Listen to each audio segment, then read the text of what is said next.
I don't know how much you know about biblical translations.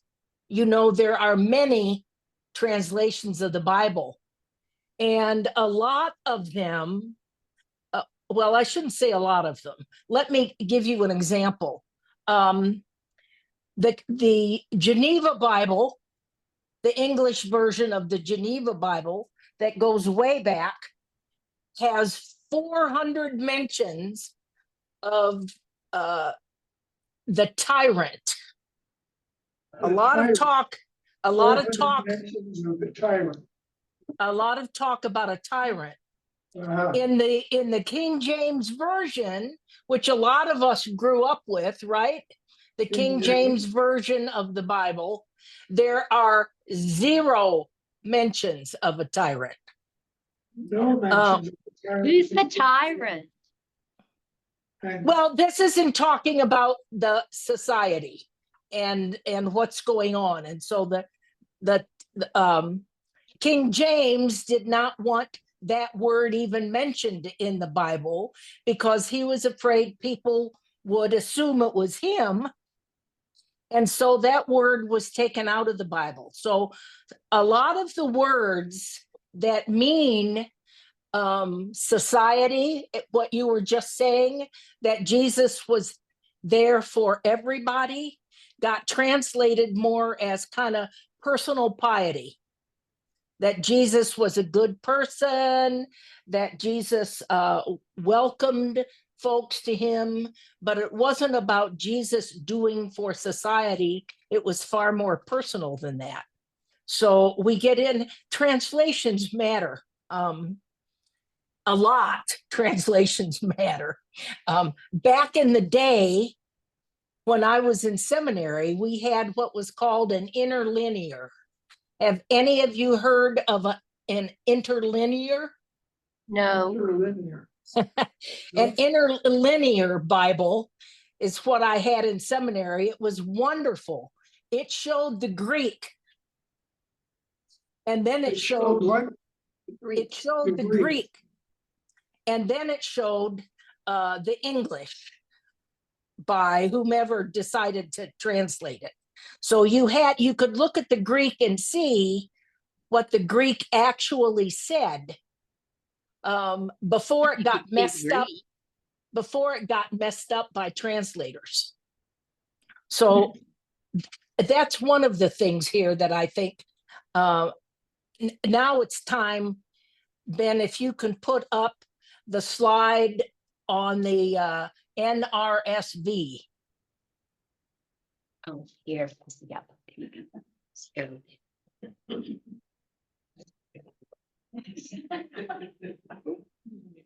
Can you just?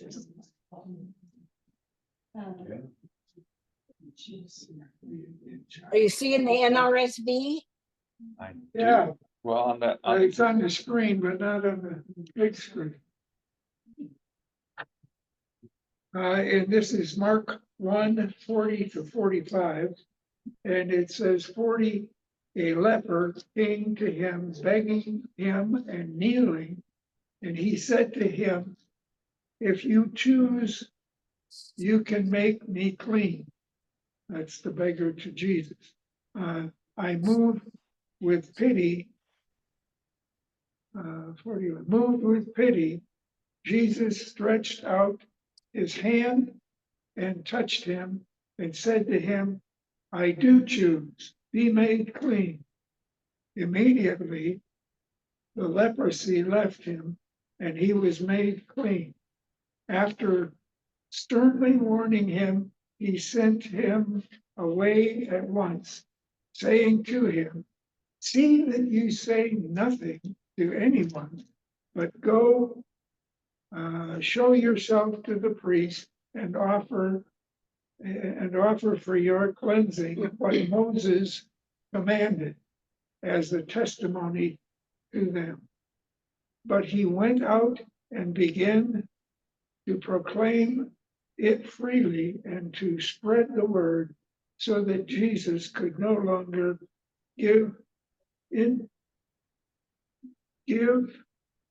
go into a town openly, but stayed out in the country, and the people came to him from every quarter. So rather Okay, than yeah, go yeah, ahead. thank you. Thank you, George. Now, can we go to, assuming that that you caught some of the nuance there, can we go to the Greek translation? And Okay. this is as close as this author. This is the author of the book, Obery Hendricks, who is translating as close as he feels he can come to the Greek. Okay. Okay. So English as close as possible to the Greek. And a leper came to him, begging on his knees, and said to him, if you, The Greek And the one. leper Okay. came to him begging on his knees and said to him, if you will, you can make me clean. Moved with anger, he stretched out his hand and said to him, I do will, be clean. And immediately the leprosy left him and he was made clean. And snorting with anger, he sent him away at once. Well, I just lost it, Mary. So the gist of this, obviously, is Jesus was not happy. Snorting with anger, he sent him away at once and said to him, see that you say nothing to anyone, but go, show yourself to the priest and offer for your cleansing what Moses commanded as a testimony against them. Thank you. Now, what are the obvious differences between these two translations? The anger of Jesus. And what was in what did the NRSV say? Instead of Let's see, moved with pity. moved with pity. So why do you think the difference here? The NRSV is the translation we use all the time now. That's our church translation. That's supposedly one of the most up-to-date translations that we have, that's signified as being pretty authentic. So why do you think the difference between pity and anger, and not only anger, but snort with anger? Well, it makes Jesus seem more radical. I'll say. And at the last line of the Greek text, it says, offer for your cleansing what Moses commanded as a testimony against them. So it seems like he's really, a revolutionary there. And so why doesn't that show up in the NRSV?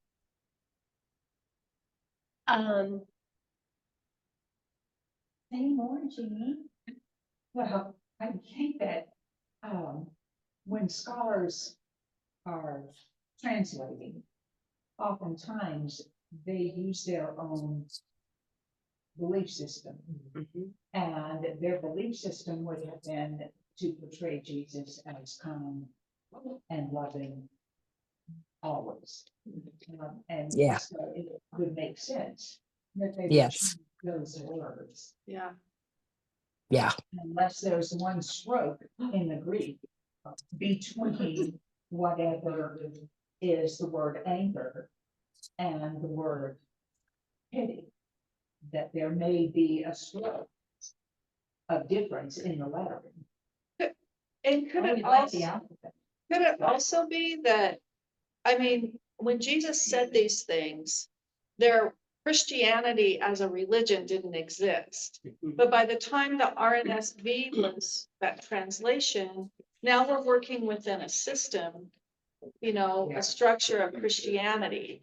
So it plays better within the structure, than what Jesus was doing before. I don't know if that Within the organization, Yes. sort of. Yeah. Yeah. Yeah. Yes. So Mary, it So- seems to me that there could be two. Number one, I think there could be a part of Jesus that did feel pity for a man that was sick, but he was very angry that, at the establishment that really allowed this to happen. So it seems to me that both words could play into the same text. You can feel badly for somebody and be incredibly angry with somebody else for what's been done wrong to the person you're speaking with. You It's, bet. You bet. so But I only think one in that- one oh, I'm word sorry. is only one word is in this text, though. One chose to use pity, and the other chose the Greek is anger. So it depends on what words you choose. Sure. Yeah. So one thing we get to the heart of today in that sense, because if you, I don't even know if you all have books, but whether you do or not, what this week says is, and this is strategy. This is in the section about strategy for Jesus as political strategies. Save your anger for the mistreatment of others. Mhm. Is what the title of this is, which I think is rather amusing, actually. But so save your anger for the mistreatment of others. Jesus, I don't think was so much. He wasn't angry necessarily at the priests who were just doing their job. Their job was to see that folks who were unclean were cured, number one, were taken care of, but kept away from the community so the community wouldn't get sick. But it's very possible when you're also, there are a lot of things called leprosy. Doesn't mean he had leprosy. He had a skin condition of some kind. So in other words, Jesus may well have been angry at the situation, even that the situation, which we don't know what the situation was, except we know that this man came to Jesus to be cured of whatever he had. And it's when a skin condition is cured, you pay an amount to the temple, and you kind of apologize isn't quite it, but you make penance to the temple, and then you're allowed back into the community. And I think one assumption about this anyway is that Jesus may well have been ticked off that this man was okay, but had not been allowed back into the temple. So if we assume that Jesus' anger, and it's an assumption, that Jesus' anger was really at the mistreatment of this man, what, and this could go on for hours, what in our society today is worth our anger at the mistreatment of another? What are some of those Well. people? Exactly. But what are some We of the don't have that people, much the time left. situations? But specifically, I have been tutoring kids for 4 years in our public school system. And it took that long for me to discern what are some of the policies at our district level that are connected to our statewide policies that are compromising or challenging or cutting off, or lots of verbs, kids and their ability to be effective learners in our school system. And I find myself sort of angry on their behalf because they cannot speak this. And adults need to be speaking this.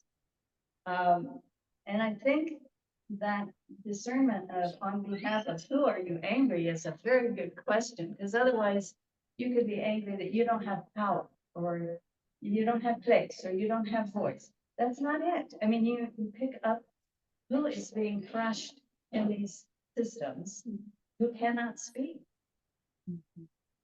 That's just. Yes, thank you. Good example. Yes. Others.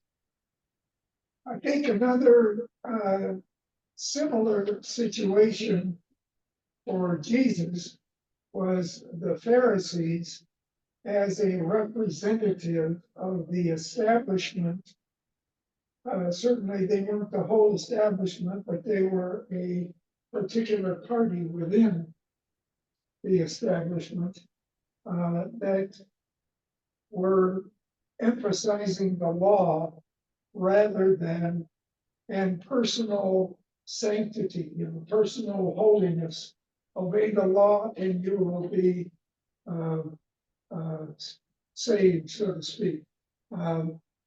As opposed to caring for those suffering, which might also be seen as individual, but it was more the social, the fact that the establishment wasn't serving the suffering people.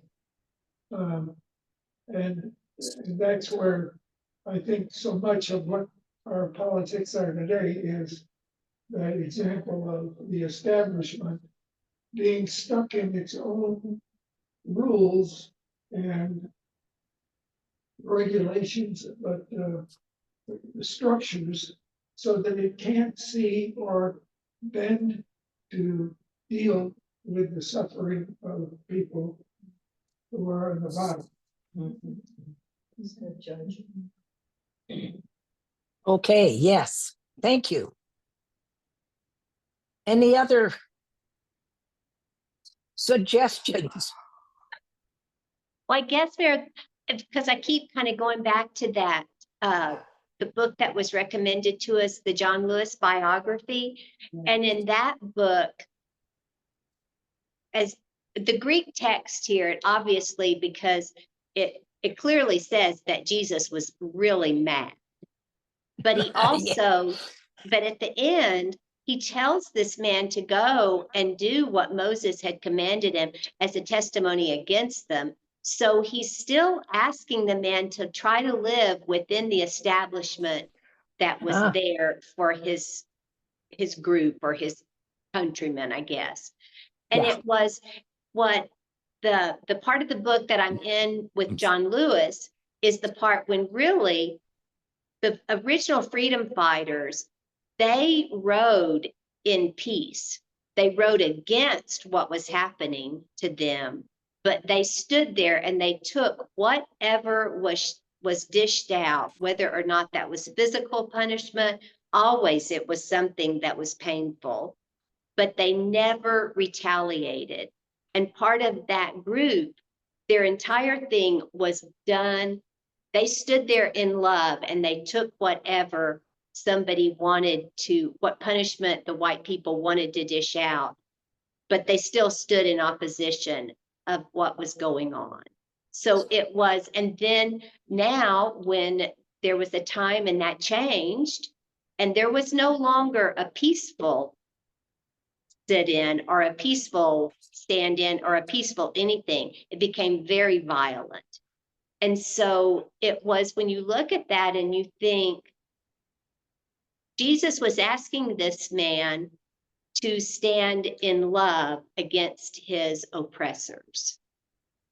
I think that to tag on to what Mary is saying, John Lewis always talked about good trouble. Yes, And absolutely. in his presence, we had an opportunity to be with him in Selma. Oh, wow. And he was like a bamboo conduit, totally peaceful in his manner, disarmingly peaceful in his manner, disarmingly humble in his manner, but very strategic. He was taking Congress people to Selma for the commemoration of the march and those parties.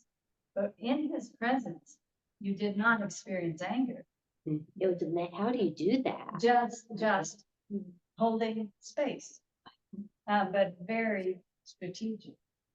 In good. And that's a great segue into a Sunday coming up as well, which we'll put a pin in for that Sunday. But yes, very, very good point. Very good point. And the author here of The Politics says that we cannot be against injustice if we do not take the side of justice, which is an active stance. We cannot be against injustice if we do not take the side of justice. So anger, outrage is to be focused on the perversion of policies and traditions. Read that one again. Anger and outrage is to be focused on perversion of policies and traditions. Again, what I read in that is not necessarily at individuals, but at what's behind individuals as policies and traditions. We also skipped over, and I want to make sure we get to that. We skipped over the charge to the healed man of go pay your penance, say nothing to anyone. And what does this man do? Tells everybody. Well, and what would you do? Tell everybody. You were just healed. Exactly. What do you understand what that's about? Why he was told to hush? Do you have a clue about what that was about? Well, it meant Jesus couldn't go anywhere without a crowd surrounding him. And at least according to this interpretation, he wasn't ready for that. It wasn't time yet in Jesus' mind for him to be surrounded with crowds and to be telling folks who he is. He's still kind of establishing himself. And so he could not go into villages without just being bombarded. So it wasn't about telling the man what just happened was not important or anything else. It was saying, please give me a few more weeks or months of some solitude before I get surrounded by people. And that didn't work very well. So that's part of it too. So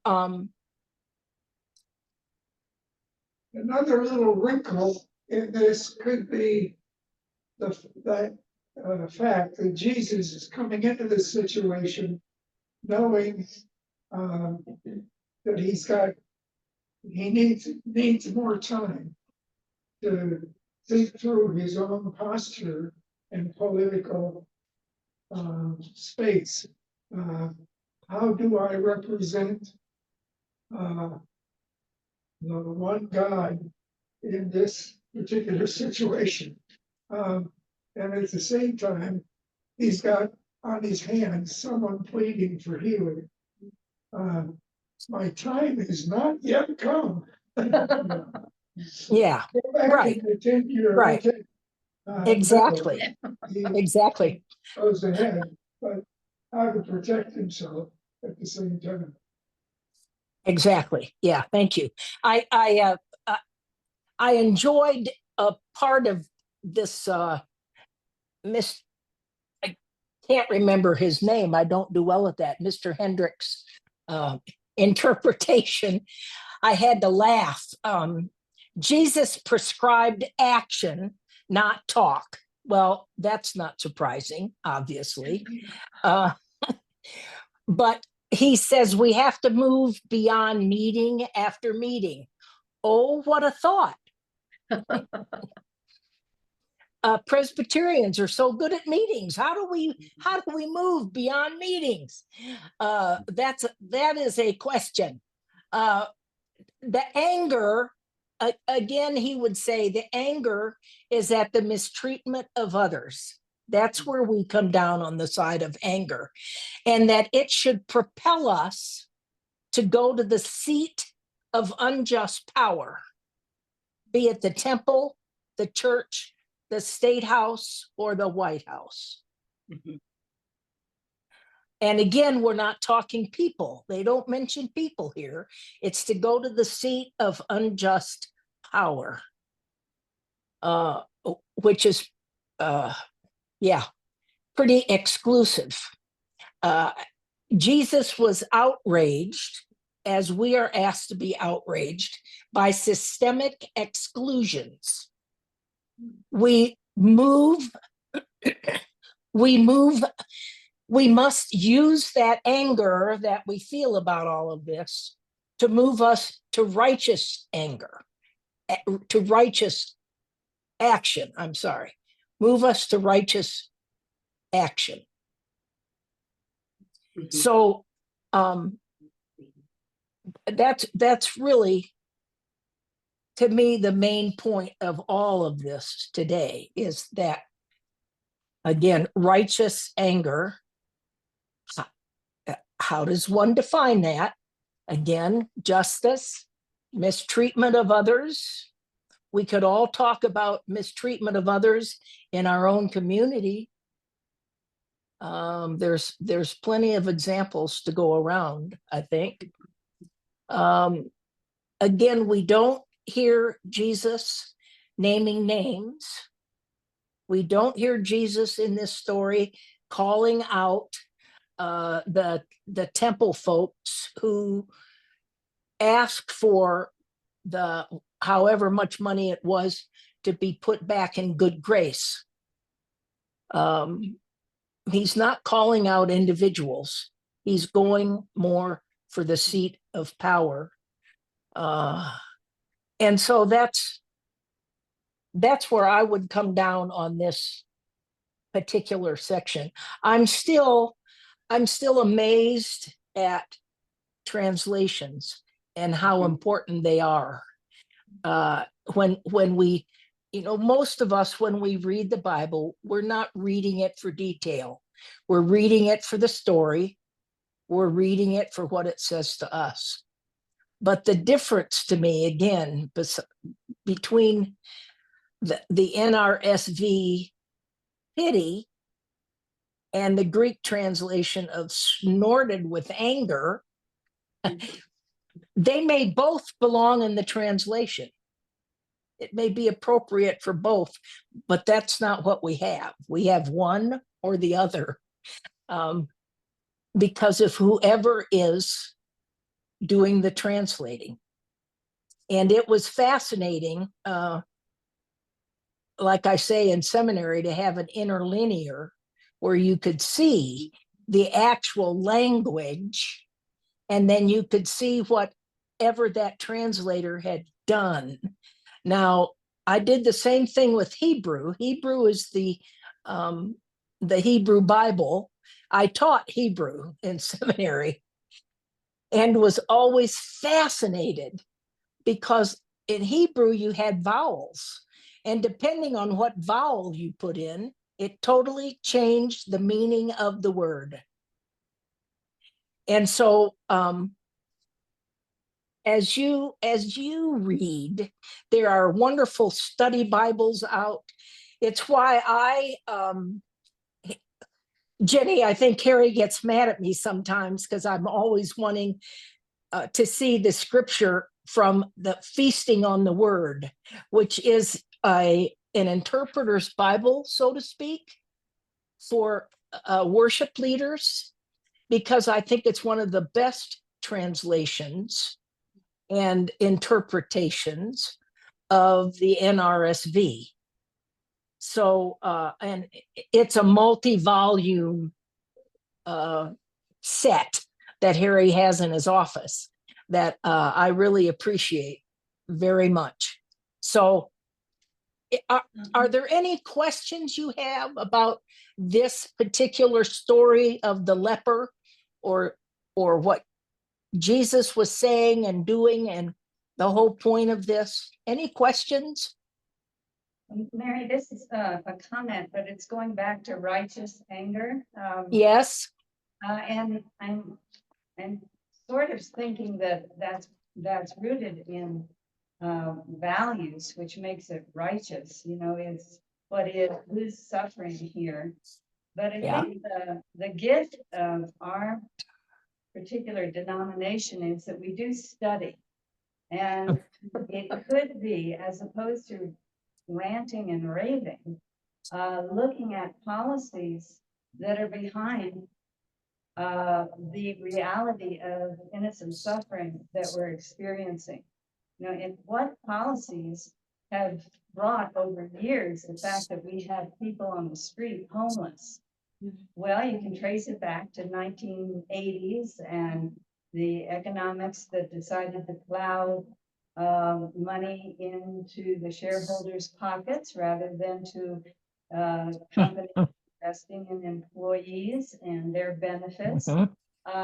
What are these systems that we in our intelligence can speak out over against so that we're contributing something with our anger?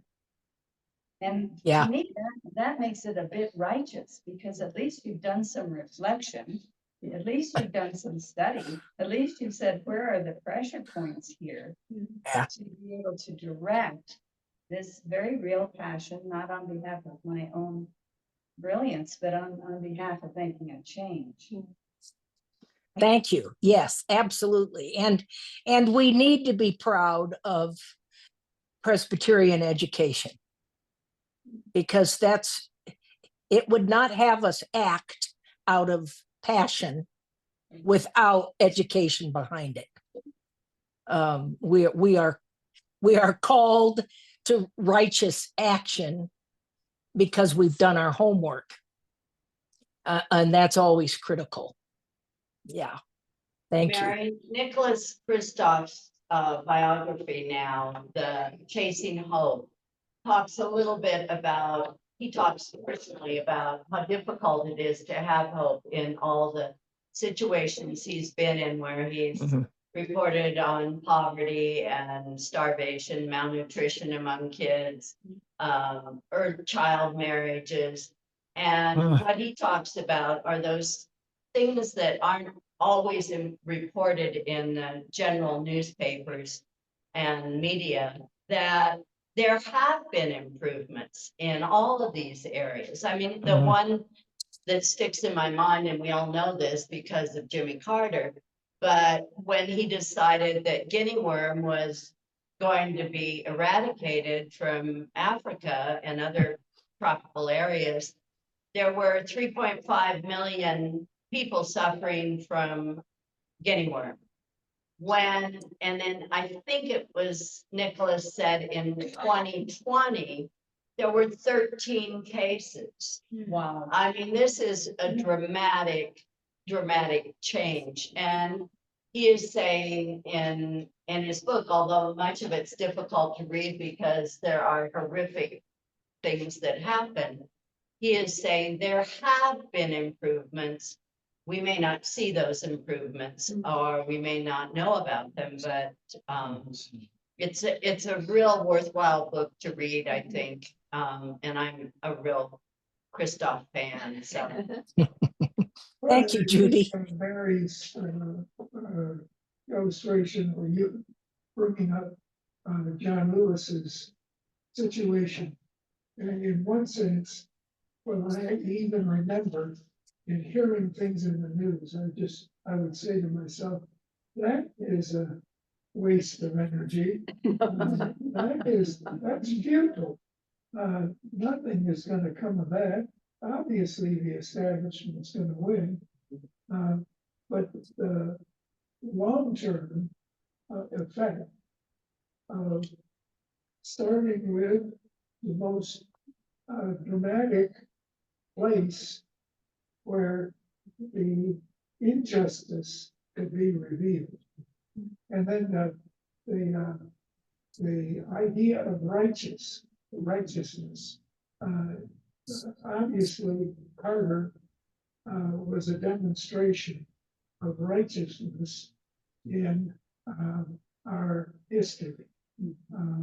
How he will go down is another question, perhaps, but it was a demonstration of righteousness. And I think of, I'm currently looking at Romans right now, Romans 4, and 3 and 4. It's Abraham obeyed God, and it was considered to him as it was given to him as righteousness. Righteousness, as he went to a new place, what inspired him to go to a new place? How was that righteous? What's righteous about going to some new place? But in this case, it was theoretically tied to God. It would be interesting to study all the translations and who wrote what, Romans for sure. starting with the scribes themselves. But that righteousness is a righteousness based on faith. Whatever that was for the sake of Abraham, or righteousness. Yeah, Just- thank you, folks. Yeah.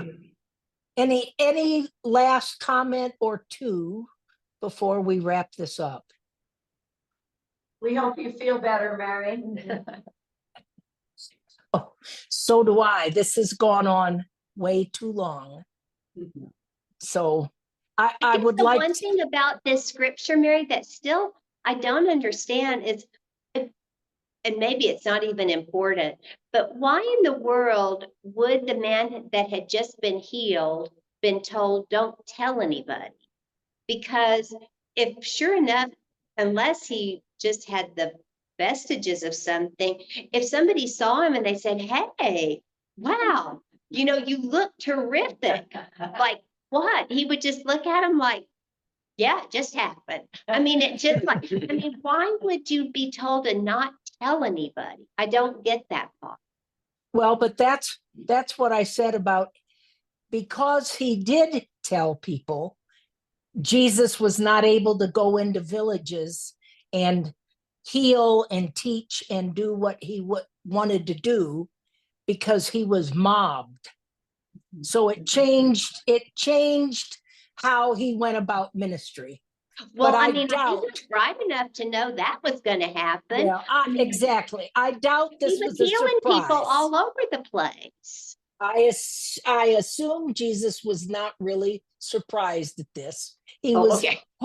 he was hopeful, I think, that this man who was Would perhaps listen. a leper would listen and give him some time alone. You know, Jesus kept trying to get alone time, and it was impossible. He kept trying. He'd go up into the hills and they'd follow him up to the hills. He'd cross the lake, and I think half the town must have swam the lake to get to him.